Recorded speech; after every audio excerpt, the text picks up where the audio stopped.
Hey les petits potes, c'est Koa, j'espère que vous allez bien et on se retrouve aujourd'hui pour un nouvel achat manga. Et oui, mais pour le coup, sur cet achat manga, je termine pas mal de séries au final. Quand je dis que je termine pas mal de séries, c'est qu'il y a eu les derniers tomes de certaines séries que je suis. Avant de vous montrer tout ça les petits potes, sachez que la prochaine vidéo sera un bilan lecture de tout ce que j'ai lu sur le mois de juillet. Parce que pour une fois, j'ai eu un peu de temps pour lire. Alors, j'en ai sûrement lu moins que beaucoup d'entre vous. Parce que voilà, les gars, à côté, j'ai le boulot, la chaîne YouTube, le montage des vidéos. Voilà, ma vie privée aussi à côté. Et les rares fois où j'arrive à me dégager un peu de temps, c'est genre avant de me coucher, j'ai le temps des fois de lire un manga, voire deux, ça dépend. Mais voilà, j'essaye de quand même de reprendre un peu le rythme, puis de commencer à relire un peu plus. Mais voilà, c'est pas évident, j'ai pas souvent le temps. Et puis je suis quelqu'un de très pris les gars, donc voilà. Le gars qui cherche des excuses. Enfin bref les petits potes, avant toute chose j'aimerais aussi vous dire que prochainement il y aura une vidéo Mangatech des abonnés. Alors n'hésitez surtout pas à me renvoyer vos Mangatech en photo à l'adresse mail qui est en description. De toute façon elle va s'afficher là, mais au pire des cas vous pouvez retrouver tout ça en description. Pour des raisons évidentes les gars, je sélectionnerai certaines Mangatech, tout ce qui est en dessous de 200 mangas, je pense pas que je les sélectionnerai.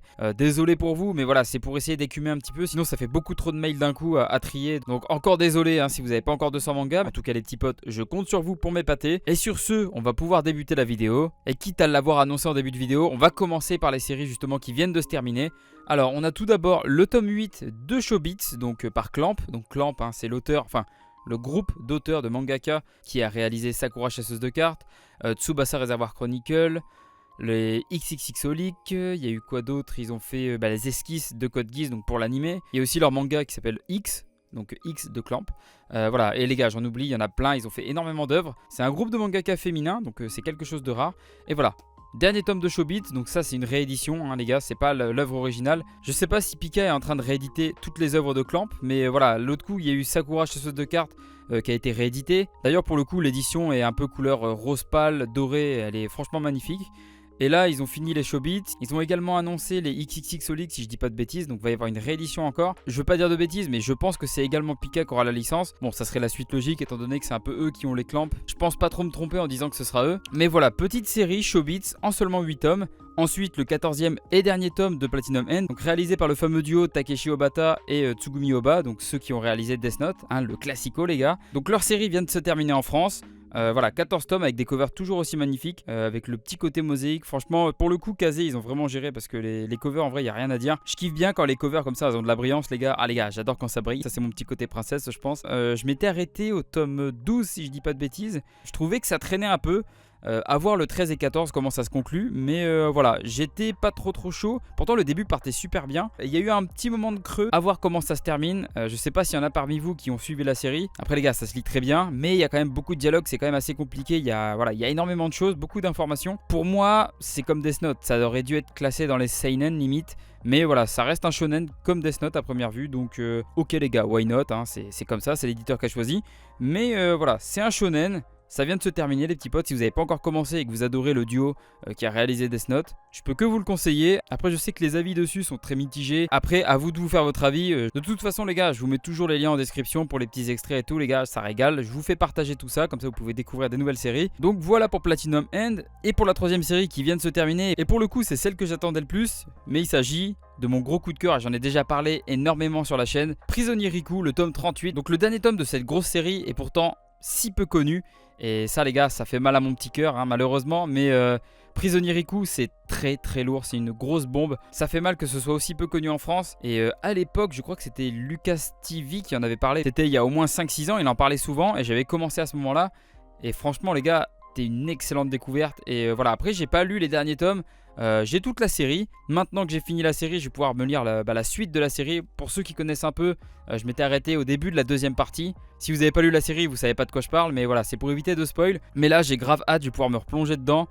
Je sais pas encore si je relirai tout depuis le début, parce que je crois que je me suis arrêté au tome 24-25. Après en soi je me souviens quand même assez bien de tout ce qui se passait. Donc je pense que je rattaquerai directement au tome 24 ou 25. Ou alors je prendrai genre un tome avant, histoire de me remettre un peu dans le bain. Mais en tout cas le tome 38 les gars, je l'attendais. La série vient de se terminer.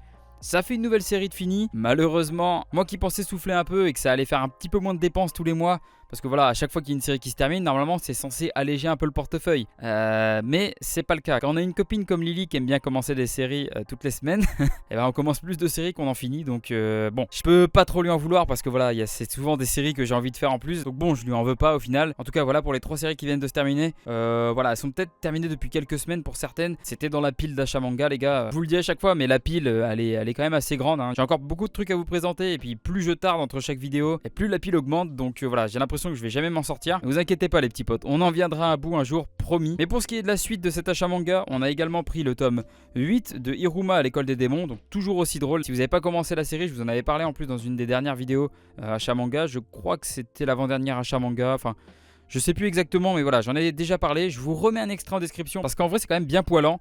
Si vous aimez bien les shonen pas prise de tête avec pas mal d'humour, c'est vraiment une petite pépite que Lily m'a fait découvrir. Et voilà, je regrette pas du tout pour le coup. Ensuite, on a pris le tome 15 de Dead Tube. Donc voilà, série très très gore. Une fois de plus, ils sont encore sous blister. On va pas se le cacher, les gars. Je pense et je suis quasiment sûr de moi que c'est parce que voilà, il y a énormément de scènes choquantes quand même à l'intérieur de cette série. C'est pas à mettre entre toutes les mains. Voilà, après, il y en a certains qui sont un peu plus jeunes et qui ont peut-être lu la série et que ça ne choque pas plus que ça. Mais voilà. Après, tout le monde n'est pas réceptif de la même façon. Je pense qu'en faisant ça, Delcourt Tonkam se protège quand même un minimum en mode bon les gars, public averti, on a filmé le truc, c'est pas pour rien quoi. Donc Dead Tube, en tout cas moi j'adore, Lily adore. Vous savez les gars, c'est le genre de série où soit tu adores, soit tu détestes. Enfin, généralement sur ce genre de série là, il n'y a pas d'entre-deux. Donc voilà, pour le coup, moi et Lily on adore la série. Et c'est pour ça qu'on les fait, hein, sinon ce serait un peu débile. Donc voilà pour le tome 15 de Dead Tube. Ensuite un autre tome 15, mais pour le coup c'est une série un peu plus soft, hein, un peu moins violente je pense. Donc Eden Zero, donc par Hiro Mashima, l'auteur de Fairy Tail. Voilà, je vous avais présenté en plus les 14 premiers tomes il y a une ou deux vidéos d'ailleurs. Donc voilà, je reste quand même sur quelques shonen assez classiques. Après on a un nouveau shonen et en vrai j'ai pas encore pris le temps de le lire. Lily avait lu le premier tome, avait dit que c'était pas mal, donc c'est pour ça aussi qu'on a continué la série. Mais voilà, il y a un nouveau shonen depuis peu, Mission Yozakura Family. Et voilà, on a pris le tome collector. Je sais pas pourquoi. Enfin, si, je sais pourquoi. Parce que Lily, dès qu'il y a un tome collector, faut qu'on l'achète.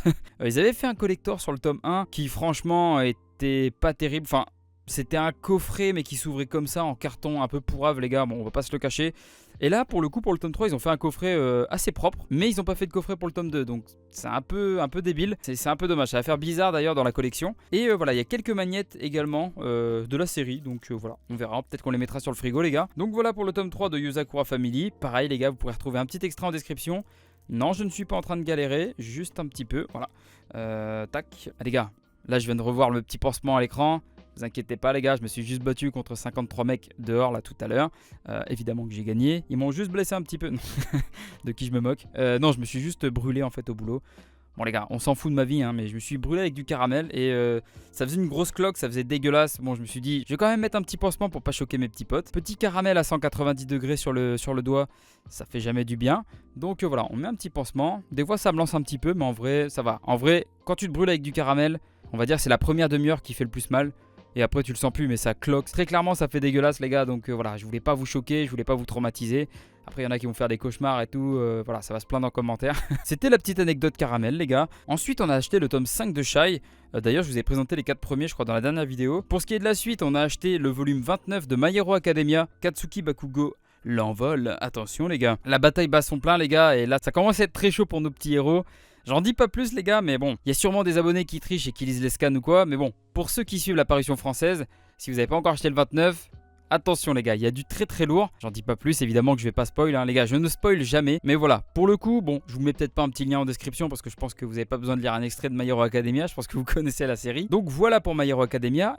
Ensuite, on passe sur des plus gros volumes, donc avec le volume 8 de 20th Century Boys, donc par Naoki Urasawa, avec El Famoso Antagoniste sur la première de couverture. Après, j'en dirai pas plus, j'en ai peut-être même trop dit. Donc voilà, le tome 8 de 20th Century Boys, donc la réédition de la Deluxe, parce qu'il y a déjà eu une Deluxe et tout, je le répète à chaque fois, j'ai l'impression. En tout cas, j'adore la cover et puis toujours avec des petits reliefs. Bon, je sais pas si on le voit bien à la caméra, mais là vous avez le 20th Century Boys qui est écrit en relief avec juste en dessous le mangaka Naoki Urasawa. Après c'est clairement pas la plus pratique à lire mais je la trouve quand même très belle hein, et elle ressemble énormément de toute façon à la Deluxe des Eden d'ailleurs que je vous ai déjà présenté sur la chaîne. Mais voilà, de toute façon c'est Panini Manga qui réédite donc voilà. Et Panini Manga, si tu m'écoutes, peut-être moyen de faire un petit truc, non les gars on tente. Donc voilà, le tome 8 de 20th Century Boy. Ensuite un petit artbook et bon, moi j'étais pas plus chaud que ça pour le prendre. Mais bon, au final, on a craqué et on l'a quand même pris. L'artbook World de The Promised Neverland. Voilà, avec pas mal d'illustrations. Je crois que d'ailleurs Lily en a fait un post sur Instagram. Pour le coup, je trouve que l'artbook est pas mal fourni, parce que voilà, il y a des artbooks des fois qui sont un peu pauvres, mais lui, voilà, avec tous les croquis. Et puis là, après, vous avez tout ce qui est illustration, couleur. Et franchement, les gars, elles sont magnifiques. Pour le coup, j'adore le style du mangaka et ce côté un peu pastel et un peu dark en même temps à certains passages.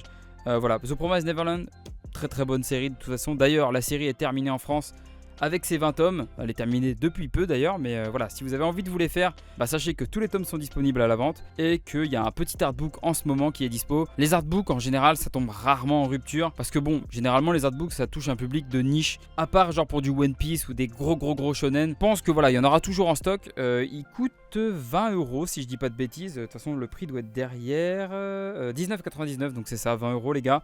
Donc voilà, 20€, le petit artbook de The Promised Neverland. Après, et pour finir, je vais vous présenter deux mangas qui a eu le droit à sa propre vidéo il y a quelques semaines là d'ailleurs. Et il s'agit de Tomie, donc la réédition de Tomie, une nouvelle réédition de Tomie, parce que voilà, il y en a déjà eu plusieurs dans le passé, mais qui sont maintenant introuvables. Et puis, enfin, si vous pouvez les trouver, mais elles sont hors de prix, les gars, c'est même pas la peine. Et Mangetsu, voilà, ils se sont lancés dans les rééditions des chefs-d'œuvre de Junji Ito. Tomie est le premier manga que Mangetsu ressort. Voilà, maintenant, à voir ce qu'ils vont nous pondre pour les autres séries de Junji Ito. Sachez que Mangetsu est une branche de Delcourt Tonkam, donc c'est normal que vous ayez une réédition similaire à la réédition qu'il y a eu justement dernièrement de Guillaume et Spiral, donc toujours de Junji Ito.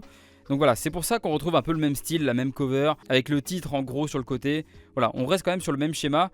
Malheureusement, bon, voilà, maintenant ça sera le logo Mangetsu et puis Delcourt Tonkam, enfin, du moins pour les séries de Junji Ito. Si vous n'avez pas vu la vidéo sur Tomie, les gars, je vous mets un petit lien là-haut parce que, je me suis cassé le cul quand même.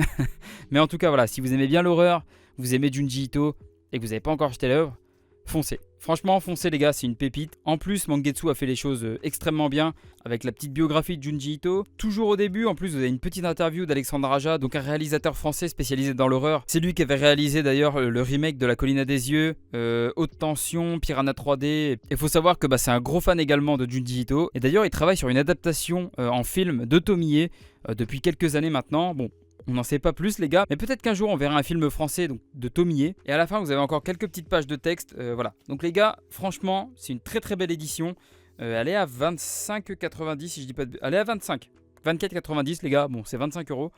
Mais franchement c'est une très très belle édition. Et je la trouve pas si chère. Sachant qu'à la base, Tomie quand c'est sorti c'était en 3 tomes. 3 tomes les gars c'est une vingtaine d'euros. Là, il est à 25. Vous avez une belle édition, vous avez des reliefs, vous avez une couverture cartonnée, une page de biographie, quelques petits trucs en plus, un papier d'une meilleure qualité aussi que celui de l'époque. Tout a été refait au propre parce qu'en plus, la série date, donc c'était pas forcément évident, je pense. En tout cas, 25€ pour l'intégrale de Tomie. Je trouve ça quand même plus que raisonnable. C'est, je pense, mon coup de cœur de cet achat manga. Foncez, allez-y les yeux fermés. Enfin, quand je dis les yeux fermés, les gars, ça dépend de votre âge aussi parce que il y a certains passages qui peuvent vous traumatiser. Et pour le dernier manga de cet achat, je vais vous présenter également un manga d'horreur par Kazuo Umezu. Donc pareil, un gros mangaka d'horreur. C'est un peu le dieu de l'horreur au Japon. C'est un peu lui qui a introduit l'horreur dans les mangas en fait au Japon. Donc c'est le boss les gars. C'est le boss ultime de l'horreur en manga. C'est le boss du genre. C'est lui qui a inspiré Junji Ito. C'était l'idole de Junji Ito. Et je pense que ça l'est toujours d'ailleurs. Avec la réédition de L'école emportée, donc chez Glénat, que je me suis empressé de lire. Et franchement j'ai hâte de lire la suite parce que voilà, j'ai vachement été pris dedans. J'ai rien à dire sur l'histoire. Le problème les gars c'est l'édition. Glénat, je sais pas ce que vous avez foutu les gars. Je sais pas ce que vous avez fait. Mais ça c'est quoi? Les gars c'est quoi ça? C'est quoi ce dos? Le vert pomme là, c'est dégueulasse. Je suis désolé les gars, c'est dégueulasse hein, je le dis clairement, j'en ai rien à foutre. Et le titre qui n'est pas centré. Ah, vous savez à quel point les gars je suis pointilleux.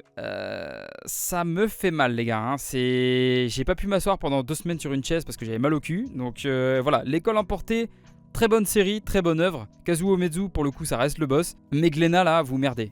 Vous respectez pas l'auteur. Vous respectez pas du tout la série les gars. Ça me fait aussi mal que quand je vois les dos de la réédition de Slam Dunk. Aïe aïe aïe les gars, les choix de couleurs, faut faire quelque chose hein. Faut vraiment faire quelque chose. Après je sais que Slam Dunk c'est pas Glénat, mais les gars faut éviter de s'en inspirer hein. Les gars de chez Glénat, si vous m'entendez les gars, évitez de vous inspirer des échecs hein. C'est pas le but. Ça me fait mal, ça va pas être joli dans la mangatech, mais ça reste un classique. Et franchement c'est une série que je vous conseille quand même. Donc voilà, en vrai je préférais même limite l'ancienne édition. Mais voilà, les tomes sont introuvables, c'est hors de prix. Mais je la trouvais beaucoup plus stylée et beaucoup plus originale. Je vais vous mettre un aperçu là dans le coin. Elle était à moitié multicolore, pastel, enfin voilà, elle était vraiment stylée je trouve. Et avec Lily on s'est fait la même réflexion. Mais bon, tant pis, on va se contenter de cette version là. En tout cas, c'est une très bonne série que je vous invite à découvrir. Kazuo Umezu est franchement très peu connu en France. Et pourtant ça reste le boss de l'horreur, donc voilà, je peux que vous conseiller cette série. Et sur ce les gars, c'est tout pour cet achat manga. Voilà, le petit récapitulatif, donc avec le tome 8 de Shobits, 14 de Platinum End, 38 de Prisonnier Riku, le 8 de Hiruma, Dead Tube, le volume 15, le tome 8 de 20th Century Boy, pardon, Shai le tome 5, My Hero Academia le tome 29, Mission Yosakura Family le tome 3, Eden Zero le tome 15, l'artbook de The Promised Neverland, Tomie et L'école emportée le volume 1. Voilà les gars, c'est tout pour ce petit achat manga, j'espère que ça vous a quand même plu. Pensez au petit like, pensez au petit commentaire, pensez à vous abonner si ce n'est pas déjà fait. Moi je vous fais plein de gros bisous, je vous dis à la prochaine vidéo pour le bilan lecture du mois de juillet. C'était quoi? Allez, ciao ciao.